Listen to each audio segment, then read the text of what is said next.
ladies and gentlemen. May I have your attention, please? Good evening and a very warm welcome to all our distinguished guests. Honorable Speaker of the US House of Representatives, Her Excellency Nancy Pelosi, Honorable External Affairs Minister of India, His Excellency Dr. Subramaniam Jaishankar, Ambassador of India to the United States, Harshvardhan Shringla, members of the delegation from the Ministry of External Affairs, esteemed guests, I welcome you all on behalf of the Embassy of India to this commemoration of the 150th birth anniversary of Mahatma Gandhi.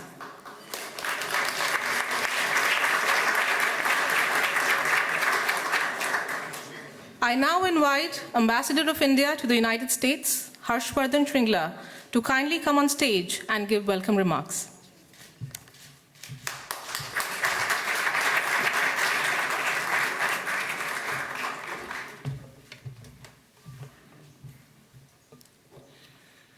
Honorable Speaker of the House of Representatives, Her Excellency Nancy Pelosi, Honorable External Affairs Minister of India, His Excellency Dr. S. Jaishankar, Secretary of the Navy, Richard Spencer, and other senior officials from the US administration, members of Congress, and ambassadors of Afghanistan, Bangladesh, Trinidad and Tobago, South Africa, and Myanmar, ladies and gentlemen, namaskar.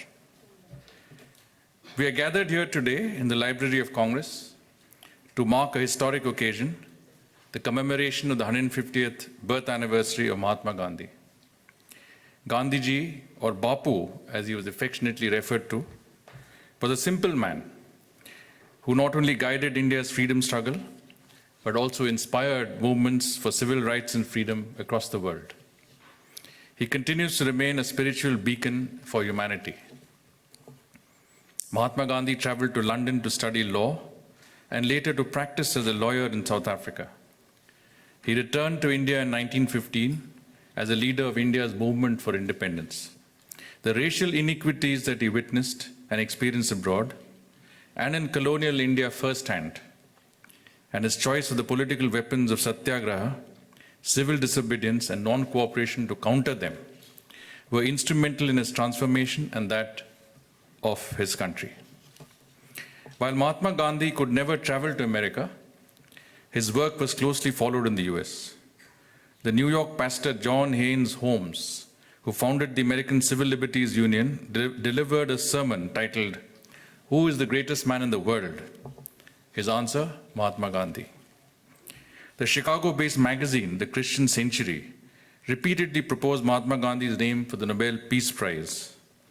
Gandhiji's Salt March in 1930 was closely followed in the US, and during his imprisonment after the Salt March, he received letters of support from ordinary Americans who identified with his struggle for freedom, equality, and dignity for all.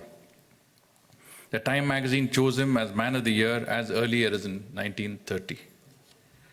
Several great American leaders, including Dr. Martin Luther King Jr. in 1959, have retraced the steps of Mahatma Gandhi in the Sabarmati Ashram in Gujarat. Mahatma Gandhi was also a source of inspiration for Nelson Mandela, former President Barack Obama, and for our guest of honor today, Speaker Nancy Pelosi. I recall that in my very first interaction with Madam Speaker at the US ISPF summit in July, she had mentioned that her curiosity in Mahatma Gandhi was aroused right from her school days, when she read every book in the school library on Mahatma Gandhi. Your presence here today, Madam Speaker, truly befits the occasion. Madam Speaker, Mr. Minister, and our esteemed guests, it is a matter of great satisfaction that on the occasion of the 150th birth anniversary, both the US Senate and House of Representatives have introduced resolutions recalling Mahatma Gandhi's contribution to mankind, emphasizing the shared influence of Gandhiji's teachings on human rights, on civil rights, leaders around the world, including Dr. Martin Luther King, and highlighting the shared values of the people of India and the United States of America. I thank Senators Bob Menendez, Ted Cruz, Mark Warner, John Cornyn, and Representatives George Holding, Brad Sherman, Joe Wilson, Gerald Connolly, Peter King, Amy Bera, Ro Khanna, Frank Pallone, Brenda Lawrence, Pete Olson, Pramila Jayapal, T.J. Cox, David Price, and Ted Yoho for their valuable co-sponsorship of these resolutions.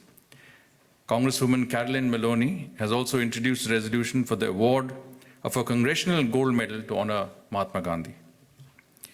We're deeply honored to have with us today the External Affairs Minister of India, Dr. S. Jaishankar. As a career diplomat and now as the External Affairs Minister, Dr. Jaishankar has played a leading role in the building of the India-US strategic partnership to realize the potentials of cooperation between the oldest and largest democracies in the world. Our minister is a member of parliament from the constituency of Narmada in the state of Gujarat, the home state of our Prime Minister, Shri Narendra Modi ji, and Mahatma Gandhi. Madam Speaker, the India-US strategic partnership has always benefited from strong bipartisan support in Congress and is underpinned by the friendship between our people and our shared values of freedom, equality, and commitment to inclusive progress. Madam Speaker, your presence adds great value to this historic occasion. I thank you and the Minister for gracing today's event.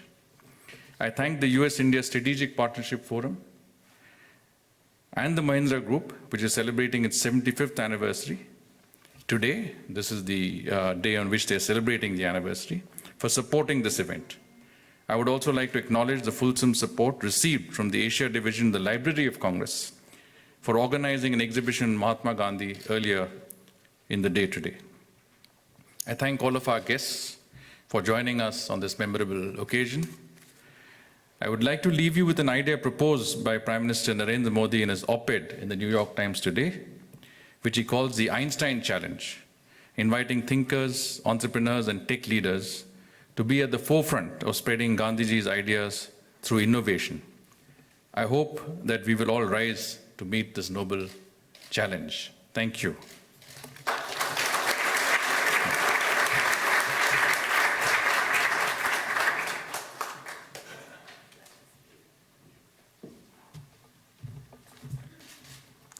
Thank you, sir. Ladies and gentlemen, as many of you may be aware, one of the favorite hymns of Mahatma Gandhi was Vaishnav Janto, a song written by the poet Narsen Mehta in the 15th century, which says that a true human is one who feels the pain of others, removes misery, and is never arrogant. On the occasion of the 150th birth anniversary year of Mahatma Gandhi, the Ministry of External Affairs had compiled a video of the rendition of this melodious yet simple song sung by artists and personalities from 124 countries. We would like to share this with you today. Please enjoy Vaishnav Janto.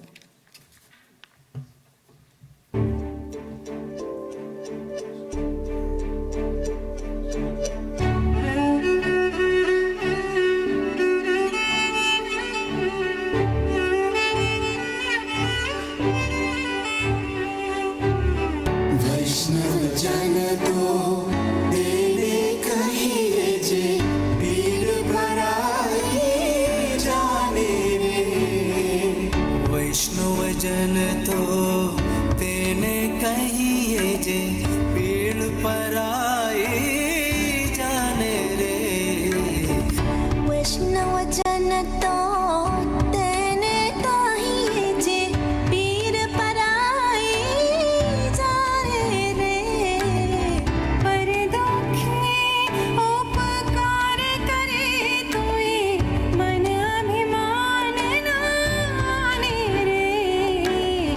वैष्णव जन तो तेने कही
कृष्ण वचन तो तेने कहिए जे पीर पराई जाने रे पर तुमका उपकार करता है मानव माननान रे Vanalo bini kapatera hitse kamakrara nivarare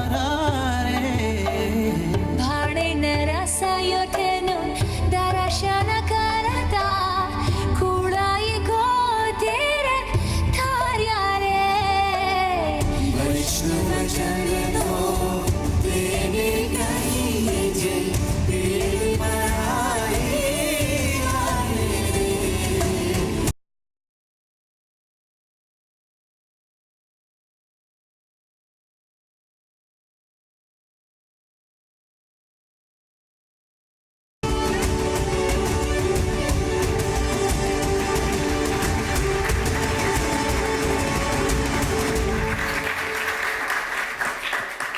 I hope you all enjoyed that delightful presentation of the unity across the globe. I now request the Honorable External Affairs Minister of India, His Excellency Dr. Jai Shankar, to kindly come on stage and address the gathering.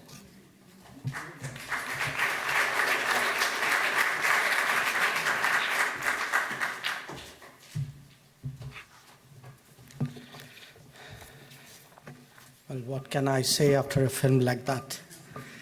Madam Speaker, Ambassador Shringla, members of the US Congress, ambassadors, ladies and gentlemen, distinguished guests.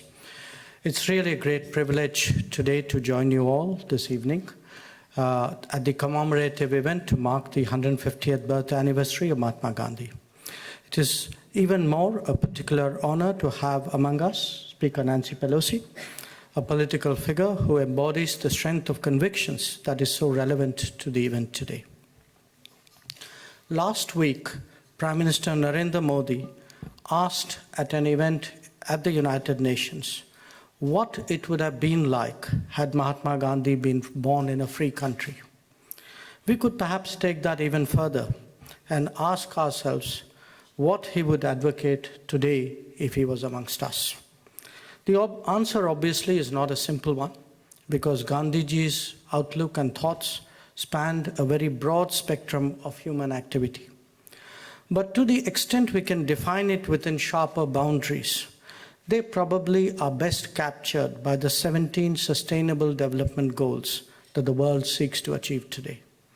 These range from ending poverty and hunger, securing education, health and employment, achieving gender and income equality, combating climate change, and adopting an environmentally friendly lifestyle, adapting our consumption and production habits accordingly, and undertaking domestic and global partnerships for sustainable development.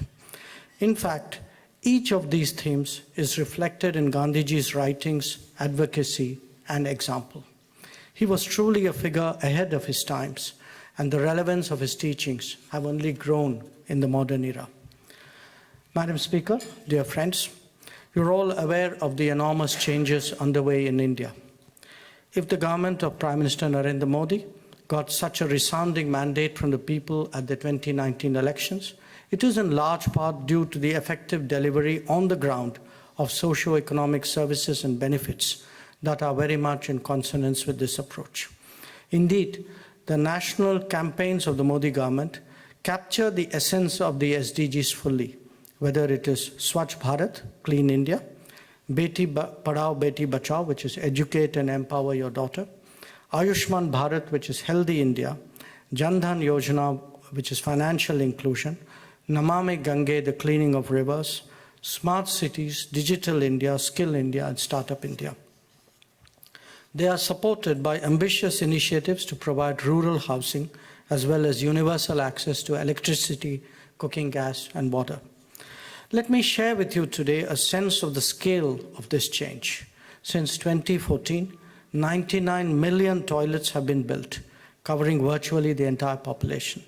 15 million affordable rural homes were completed, and 20 million more are underway. 80 million women received free cooking gas connections. 200 million microcredits were provided, 75% of them to women. 360 million new bank accounts were added, receiving $60 billion as transfer of benefits. The next 5 years will not only see this taken forward, but supported by a raft of new campaigns, the latest being one against the use of single-use plastics. When these programs began, they too were received with the same condescension that Gandhiji's ideas were a century ago. The very idea of an Indian Prime Minister even talking of girls' toilets in a national address was seen as bizarre. The elite forgot a famous saying of Gandhiji that cleanliness was next only to godliness, or that human rights were best delivered in the most practical form, access to sanitation, housing, health, education, and livelihood. Clearly, the people of India had a different appreciation and conveyed that emphatically when their time came. Today, if there is one challenge that Gandhiji would like us to focus on, that is that of combating climate change. Through a mix of policy and advocacy, there has been a fundamental shift in the way in which India approaches this issue. At Paris, it was our mediation that brought together different constituencies and interests. The founding of the International Solar Alliance there led to a massive shift, led to a massive global adoption of solar technology. India itself has now built a renewable capacity of 120 gigawatts, well on our way to reach a target of 175 gigawatts by 2022. The new ambition is to scale that up to 450 gigawatts by 2030.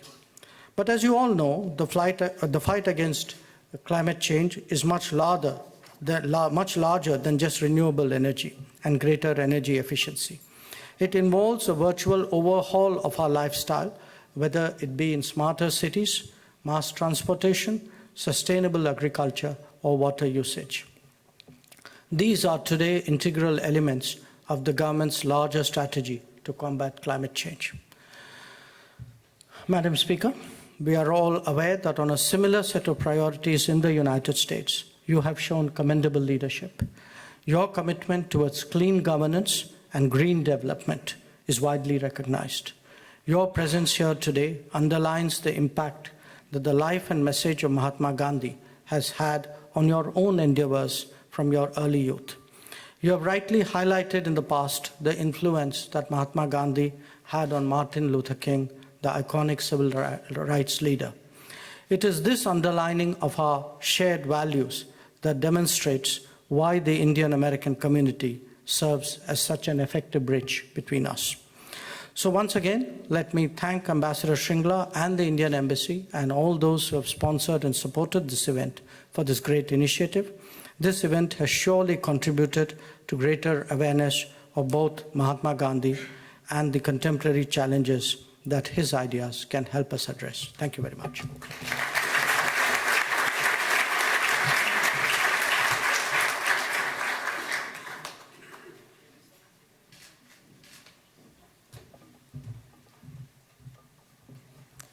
Thank you, sir. Up next, we present to you a separate rendition of the same bhajan, Vaishnav Janto, sung by the talented students of the College of Music, University of North Texas. In this endeavor, we appreciate the support from Dean John Richmond and Regent Ashok Margo of the university, as well as Rosanna Eckert and Vivek Virani, for their tireless work in training and motivating these students to produce such an incredible bhajan. Please enjoy Vaishnav Janto by the students of the University of North Texas.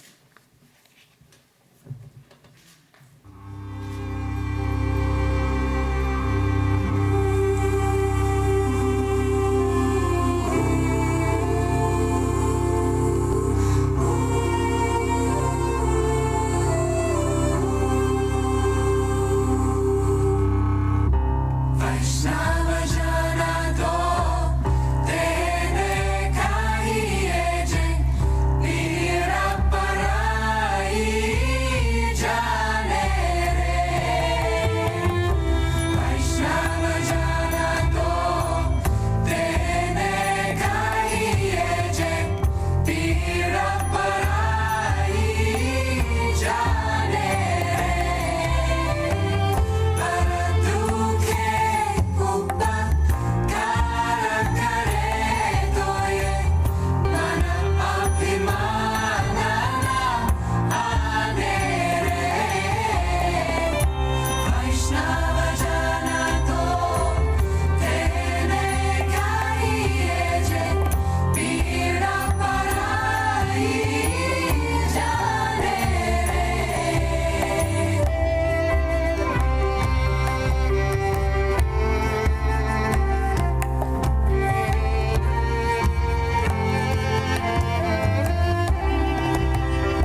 I now have the honor to request the Speaker of the House of Representatives, Her Excellency Nancy Pelosi, to deliver the keynote address.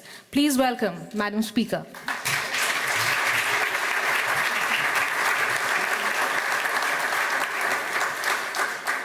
Good evening, everyone. It's really a personal privilege as well as an honor to be here with each and every one of you. When I didn't see the U.S. in the first presentation, I thought I might have to get up here and say Vashana Tanaho, or words to that effect. But wasn't that beautiful from East Texas, the Texas University? Very beautiful. Mr. Ambassador, thank you so much for the invitation to be here this evening, and an honor to be here with the Mr. Minister. My friend, when he was former ambassador, I learned a lot from him, and congratulations to you on your new position. And as was mentioned by the ambassador earlier, our support in Congress has always been bipartisan. So I'm so honored that the former chair of the Foreign Affairs Committee, Ed Royce, is here. Chairwoman Ileana Ross-Layton of Florida, former chair, and from New York, Joe Crowley, whom I had the honor of traveling with President Obama to India. We were there for Republic Day. It was a fabulous trip, and a lot of yoga, but in the parade. Any other members here that I haven't seen? Please wave. We are out of session, but we're not without of admiration for India and the important occasion this is, and an honor for us to have it at the Library of Congress. The distinguished service of the minister and the ambassador make it easy for us to learn so more every day. It's a pleasure to be with all of you as we observe the 150th birthday of Mahatma Gandhi at the same time as we observe the 90th birthday of someone who learned so much from him from a distance, the Reverend Martin Luther King, Jr. These legacies of these two extraordinary men have forever shaped our nations and changed the course of history in both of our countries, and indeed in the world. The relationship between the United States and India is a shining example of mutual cooperation, prosperity, and peace, and respect. As the world's largest democracies, yours the largest, ours the oldest, we have been partners in the fight to expand justice and ensure the blessings of liberty for all. In America, generations of Americans of Indian descent have enriched our communities, our democracy, with their beautiful culture and rich traditions, not to mention their entrepreneurship, fueling our economy. Our government has been strengthened by the leadership of Indian American members of Congress, Senator Kamala Harris, Representative Ami Bera, who was on our trip with President Obama, Representative Pramila Jayapal, Representative Raja Krishnamurthy, who was lead author on one of those resolutions, and Representative Ro Khanna. About Ro Khanna, I could talk about all of them, but Ro particularly wanted you to know this story. Ro Khanna's grandfather, whose last name is Amarath Nath Vidyakankar, was a champion for freedom who spent years in prison alongside Gandhi in the quest for Indian independence. Today, Rep. Khanna proudly honors his family's legacy of service and sacrifice in his work and leadership to build a better future for all. But his connection is a direct one to Mahatma Gandhi. As members of Congress, we have been privileged to lead official visits, gone on official visits to India, meet with leaders, and exchange with citizens to strengthen the bonds of our friendship between our leadership, but also among our people. Seeing the joy and vibrancy of the Indian people, especially the children, has always been an inspiration. Our 2017 trip was critical to advancing strong economic ties, reaffirming our shared commitment to tackling the climate crisis and securing peace in the region and around the world. And in New Delhi in 2008, it was an honor to place a wreath at the Rajghat Memorial located at the site of the Gandhi cremation. Gandhi's story of peaceful struggle to free the people of India had a meaningful impact on the lives of many Americans. For me, as the ambassador and the minister know and have referenced, this is very personal for me. I have always, since my childhood, carried India in my heart, largely because of Mahatma Gandhi. When I was a little girl,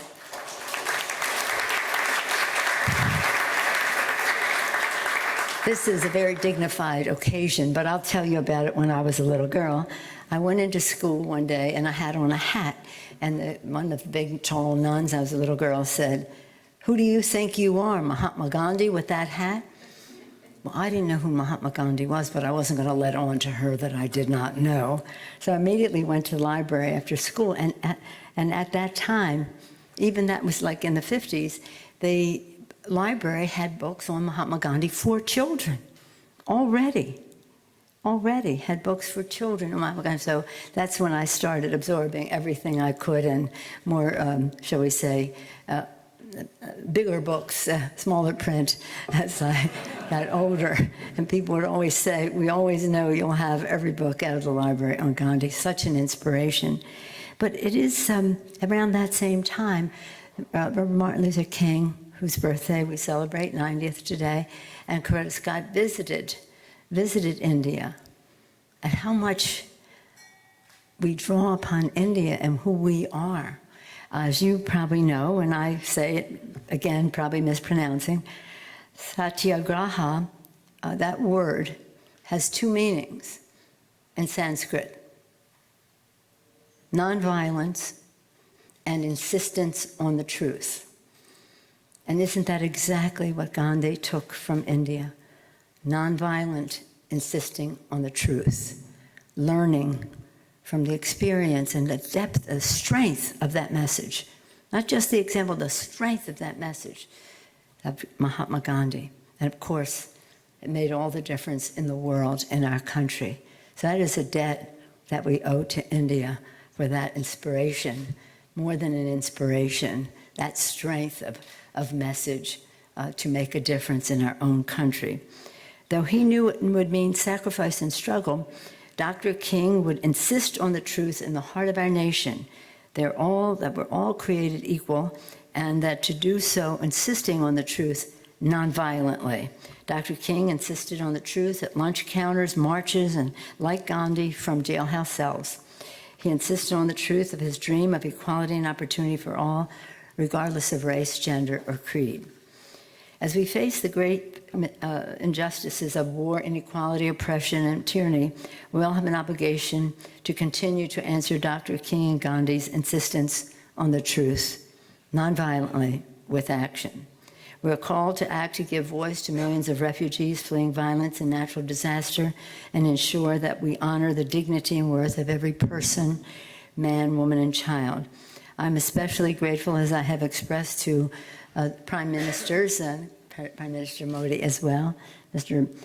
Ambassador, Mr. Minister when he was Ambassador, how much so many of us appreciate the hospitality that India extends to His Holiness the Dalai Lama. And when I've mentioned,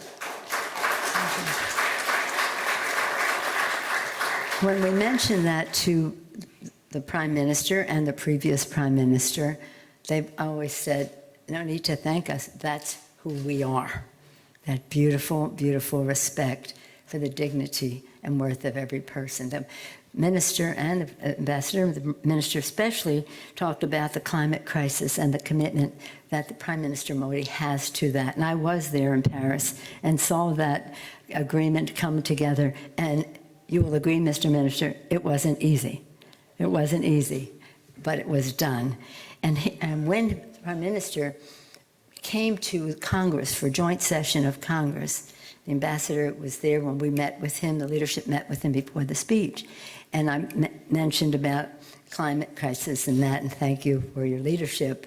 He talked about Mahatma Gandhi and the environment. Remember? He told us about whether it was water or conservation or whatever it is, Gandhi understood the respect we had to have for nature all that long time ago. So as you have said, both of you so brilliantly, what would Gandhi do now? He would be a leader in this important challenge to God's creation, our planet. We're called to fight this fight, which is the existential threat of our time, really, jeopardizing health, security, and future of our children and our grandchildren. We're called to act and stand firm against malign actors seeking to destabilize our democracy and our free and fair elections. At the same time, this time of challenge and opportunity, we must act drawing the strength and inspiration for Dr. King and Gandhi's example. Just as the torch passed from Gandhi to Dr. King, the torch now belongs to all of us. 150 years after Gandhi's birth and 90 years after Dr. King was born, we must now pass the torch to millions of young and courageous people across the globe who are blazing a trail toward a more just and equal world for all. It is our responsibility to support them and empower them in this critical mission to build a future worthy of Dr. King, worthy of the legacy of Mahatma Gandhi. So it is for our colleagues, and I know I speak in bipartisan way for our colleagues, House and Senate, who aren't here because we're out of session, that observing Mahatma Gandhi's 150th birthday at the same time as we observe Martin Luther King's birthday on the campus of the U.S. Capitol is for us a thrilling experience. We're out of session, but I told the ambassador when he told me about this, no matter where I am, no matter when it is, because of that little girl in that school, learning about Mahatma Gandhi, it will be a thrill of my life to be there to honor the memory and the legacy, the leadership, the strength, the inspiration of Mahatma Gandhi. Thank you all very much for giving me this program. Thank you.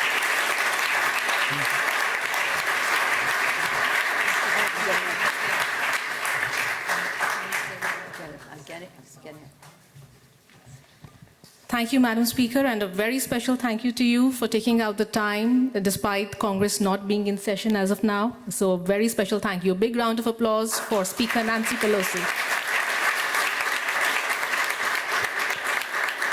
I now request the Honorable External Affairs Minister of India, His Excellency Dr. Jaishankar, to present a bust of Mahatma Gandhi to the Honorable Speaker on this historic occasion.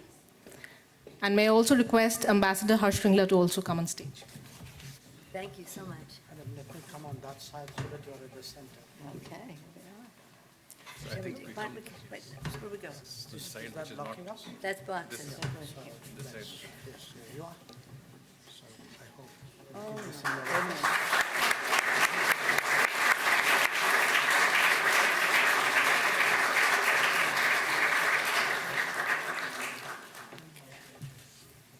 I thank you so much for this beautiful, beautiful bust of Mahatma Gandhi. I will display it with great pride in the Speaker's office of the Capitol of the United States, so anyone who visits there will see the respect and admiration that we have. Thank you so much. I love it. Thank you. Let us thank our host. Didn't you do a good job?